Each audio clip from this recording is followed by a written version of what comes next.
It's finally here, my build that is destroying the DLC. If you want literal easy mode for the DLC, then welcome. I'm Project, and here's my Vampire Shredder build. The ultimate stand and bang build. Most DLC boss kills will be at the end to keep it mostly spoiler free, aside the hard hippo you see now, quote unquote hard. But all footage has 10 or less Erdtree fragments per kill. Most of them are actually lower, but yeah, those blessings are going to be annoying for videos since people will complain about not doing as much damage or taking too much damage, so I will include base game enemies for all videos so you get an actual true and clean idea of a build performance. And as you can see here, Melania gets absolutely shredded with the build, stun locked to death. So thanks for getting 500 likes on the previous video, which brought this video. So if you want another build, let's get 501 likes on this one. So give the video a like and let's begin. Okay, what makes this OP? Two mechanics, Endure and Melania's Rune. DLC hurts, how to make not hurt. Endure. 45% damage negation that lasts 3 seconds, but I get staggered.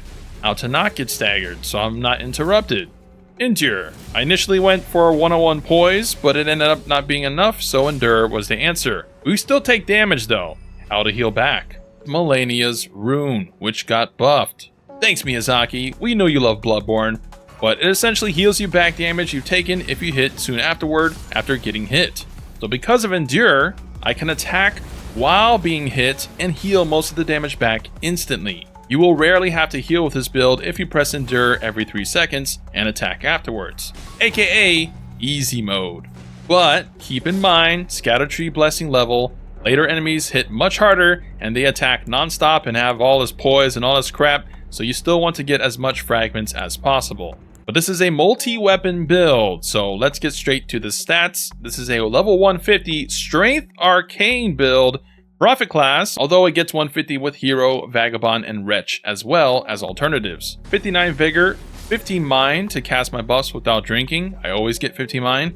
32 Endurance to wear the armor and equip multiple weapons, and just in general, more stamina equals more damage. Strength at 47, womp womp. 13 Dex, which becomes 18 with Millicent's Talisman to use the Odachi and some other weapons. 11 Int to use smithscript daggers. And finally, 27 Arc, so you can use Moog's Spear, among other weapons. This is a versatile spread, not min-maxed for the damage for the main things that are actually killing stuff, but having the Great Katana and some other options is really great, where if I'm out of rune arcs, let's say, I'd rather use the Great Katana, aka Odachi, to clear more safely. For weapons, there is a couple configurations you can do, but essentially you want your Endure setup, of which you have 2 to 3 options. You go dual Serpent God curved swords, which heal for every kill. Unfortunately, having 2 doesn't stack, but compared to the other curved swords, these actually give the highest AR for the setup. Otherwise, use a bleed infused bandit curved sword with Endure in your main hand, but always keep a Serpent God sword on your left hand so you can heal passively whenever you use any weapon. Your second option are heavy infused Raptor Claws, which you can buff with Blood Flame for bleed. Dual swords are better against big enemies, but claws are kind of better against humans. But at this point, you might as well use Beast Claws, since Beast Claw's Savage Claw Ash of War pretty much stun locks all non-poised human enemies. So you just spam L2 and most humans will die without you taking much damage at all. Easy. So choose one of those options, and your next main weapon is the Great Katana for when your rune is not active, or just in general you want to relive that Ronin fantasy. It's really strong, and I put Flame Skewer, a new Ash of War, which I think is better than Savage Lion's Claw, since you have better control for just general enemy content and not bosses. And it's nice to have a non-bleed option. But the Ash of War adds fire to the sword, and if you press R2, it'll do a follow-up flame combustion, pretty decent. A Flame Skewer is gotten from the Invader at the Church of the Crusader to the left of the High Cross Grace after you beat Villana. And for the infusion, you want to go for Fire Infusion for the most damage. So the best setup is 2 curved swords, the Odachi, and Beast Claws. Now you can sub in smithscript daggers, is why I get 11 Int, giving you some range bleed options since our arcane or faith are too low to actually deal any good damage with their spells. And I imagine these will be great in PvP to get that bleed proc off if someone like dodges away from your attacks or is running away from you. But otherwise, if you're not going to use them, then take away 4 points from intelligence and put them into strength or arcane. And from here, there's a plethora of other options you can hard swap to as well, like Moog's Spear for the AoE, which is what the 27 arc was for. However, I also found Marika's Hammer great for AoE clear, where I just want to 1-2 tap a pack of mobs instead of slashing one by one. We even got the new Ancient Meteoric Greatsword that you can also use since it is Strength Arcane. Overall, I think Strength Arcane is better than Dex Arcane now that Gransax was nerfed. But I am way behind most of you guys in the DLC, so there can be other options that are even better. I don't know, but for now, this is the setup. But to get the Beast Claws, you need to kill the Naked Man in this location here at the start of the game. And for the Great Katana, you need to run to this lake here, past the 3 cross grays to a lake near a dragon, and you just pick it up and that's it. And for the daggers, they are found in this dungeon here, near the castle front grace. Pretty much all early stuff you can get within the first hour of the DLC. Armor, White Mask, gotten from doing Fari's quest. And then Gravebird's Black Quilt chest. These are a slight upgrade to Raptor's Feathers chest, but only defensively. They give the same attack bonus, so they're not that different. But they are found in this area here, guarded by a bunch of dang birds. And then for the gloves, Crucible Gloves and Fire Prelate Greaves. I wish I could get 56 poise, but yeah, this is the best I can do. Talismans, Millicent's, mandatory. Swaddling Cloth, which heals you back HP every few attacks, and the other 2 slots you kind of change around depending on what you want to use. You can go for a damage setup for the Endure Spam, which adds Rotten Sword Insignia and Lord of Blood Exaltation, giving you a ton of damage boost. Or, if you don't have a lot of rune arcs and don't want to die as often, then Ritual Shield Talisman and Dragon Crest Great Shield are insane since you heal to full often, proccing that Ritual Shield for tons of negation. So if we add in Golden Vow and eat a boiled crab, which does override Flame Grant Me Strength unfortunately, but that'll give you 79% damage negation. Then activate Endure, and you're at a whopping 88% negation against all the DLC attacks.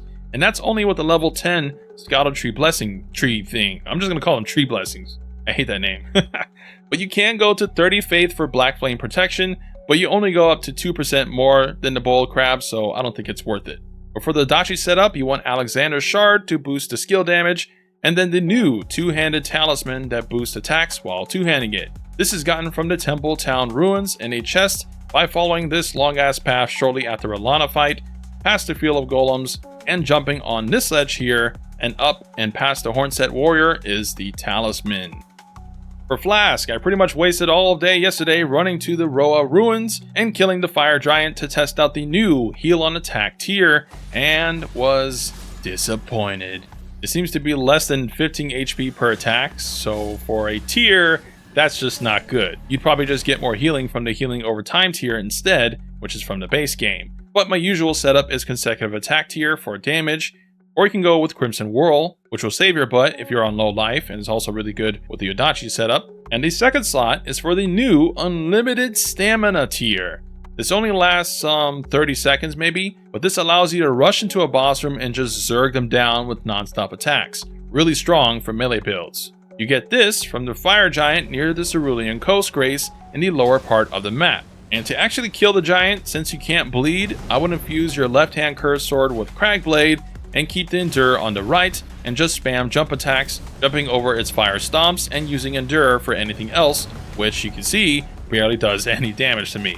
But I'll show you the route to this while going over the spells. You basically just have to ride Torrent all the way to there, which does involve jumping on some rock pillars, but is pretty straightforward, pretty easy. But you want Golden Vow, damage and defense buff, Flame Grant Me Strength for boosting damage, and then Dragon Bolt Blessing, which is another body buff, can't stack with Flame Grant Me Strength, but this is amazing against human enemies as it'll make their attacks bounce off you, ruining their chain of attacks, letting you heal much easier, and yeah, pretty much trivializing all human fights. For all the castle sections with Mesmer's guards and stuff, you definitely want this up. And then Blood Flame Blade to buff the claws and Adachi if you want, for more bleed. But remember, they have to be heavy infusion when you do this. But for the dual swords, you would not use this, you'll just have to rely on bleed infusion. Also take Electrify Armament in case there's an enemy immune to bleed and fire maybe. And I added Flame Protect Me, boosting your fire damage negation a ton, which is super good against the fire bosses and fire giants, cutting their damage down a lot. And lastly, Blessing Boon does recover HP passively and stacks with everything else, but I did not allocate mine to use this in one fell swoop You will have to waste a blue juice if you want to cast this spell along with all the other stuff, so keep that in mind. Well, you could probably giga buff with even more healing things, but yeah, probably overkill. But that should be the route to the fire giant, and well, that's it. Before showcasing the DLC bosses, here are 2 alternative specs you can do if you solely want to use the curved sword jump attacks, with the bleed claws as well, so no adachi. But going mostly all in on arcane for a profit setup, this setup should bleed a lot more just due to the arcane being much higher. And if you're going to go higher level, like to 200, then this would be the ideal spec for the base build, which adds in back the adachi and nearly reaches the arcane cap. But just so you know, bleed gains past 60 are super minimal, so going to 80 is kind of a waste, so we just dump it back into the other stats. But yeah, that's my build that I pre-planned for the DLC, and it turned out to be really freaking strong. This build removes any dodging and all that junk. You just endure, jump, and shred. Wolverine will be proud. Granted, you do have to upkeep the Great Rune, which is kind of annoying. Otherwise, without it, some other builds will probably be stronger. And listen guys, I've seen some streams from other people trying to kill the DLC bosses, even from popular build creators, and it's like we're playing different games. This build is so good. So hope you guys enjoy the build, and make sure to leave a like on the video. If we get 501 likes, I'll start the next build. While my DLC progress is in shambles getting his videos out. Though most of these showcases are not against super endgame DLC bosses, so who knows how BS some of the controversial bosses will be for the build. But I mean, most of the build videos currently are just slapping normal enemies, so at least I'm showcasing against bosses. And even I guess one endgame boss here, which I recommend using Moog Spear, because it destroys the centipede boss if you can land its skill, which is easy to do with Mimic. Or for this fight specifically, I switched to my Flame Skewer Odachi, since hitting this monster waifu with claws or jump attacks was a nightmare. So don't do that, go Flame Skewer Odachi and roast that hoe. He is weak to fire, in case it wasn't obvious, kill it with fire. And oh yeah, I forgot, Mimic, hey! Everyone and their hot sister is using Mimic, huh? What's up with that? Game too hard? Oh, just kidding, it is hard. But most of these are without Mimic. However, with Mimic, holy, you'll kill even faster. The success rate of the build is already insane, but with Mimic, it is auto-win. Auto-win. Like, Rolana was a bit more challenging for this build with a plus 45 tree blessing solo, since she has a ton of hyper armor, but summon Mimic and W. Crazy. This build's crazy. But you don't have to go bleed, you can go elemental, but bleed is still OP, so we're going bleed. Anyways, comment down below which boss gave you the most trouble so far in the DLC. And for more builds, make sure to subscribe and turn on the notification bell for more Elden Ring epicness.